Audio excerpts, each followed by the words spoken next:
নমস্কার বন্ধুরা, সবাই কেমন আছেন? আশা করছি সবাই ভালো আছেন। আমিও ভালো আছি সকলকে। আর আমি আজকে সকালে ব্রেকফাস্টের জন্য রায়তা বানাবো।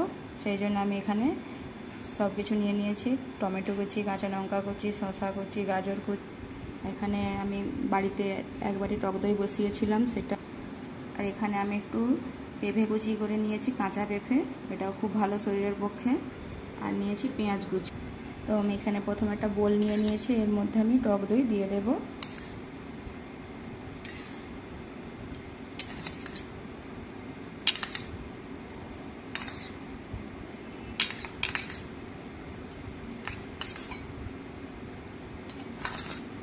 একে একে সব কুচানো সবজিগুলো দিয়ে দিলাম।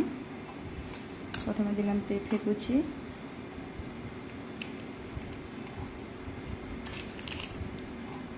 গাজর কুচি, কুচিয়ে রাখা শসা, এখানে দিয়ে দিলাম টমেটো কুচি, আর দিয়ে দিচ্ছি কাঁচা লঙ্কা কুচি, কুচিয়ে রাখা কাঁচা লঙ্কা। এবার এখানে দিয়ে দিচ্ছি পরিমাণ মতো নুন, একটু বিট লবণ, আর দিয়ে দেব জিরা গুঁড়ো। এখানে আমি লঙ্কা গুঁড়ো ব্যবহার করব না, ওটা শরীরের পক্ষে একদমই ভালো নয়, সেই জন্য আমি কাঁচা লঙ্কাটা ইউজ করছি। আপনারা যদি লঙ্কা গুঁড়ো খেতে ভালোবাসেন তাহলে লঙ্কা গুঁড়ো ব্যবহার করতে পারেন, কিন্তু আমি এখানে লঙ্কা গুঁড়ো ব্যবহার একদমই করব না। এবারে সব কিছুকে একসাথে মাখিয়ে নেব, তাহলে আমাদের রেডি হয়ে যাবে সকালের ব্রেকফাস্টে হেলদি রায়তা।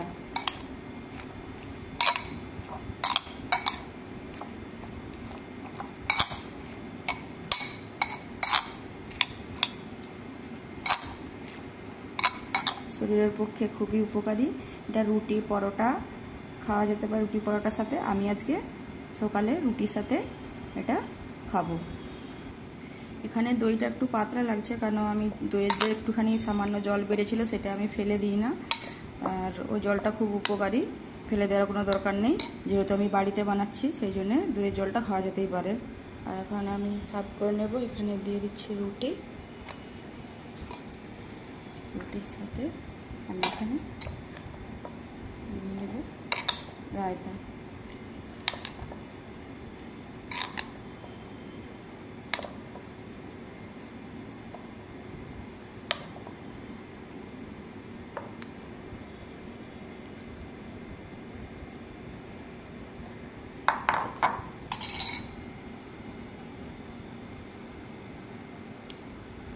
তো কার কার এরকম হেলদি ব্রেকফাস্ট ভালো লাগে আমাকে কমেন্ট করে জানাবেন। আর ভিডিওটি ভালো লাগলে কমেন্ট করবেন, সাবস্ক্রাইব করে পাশে থাকবেন। নমস্কার।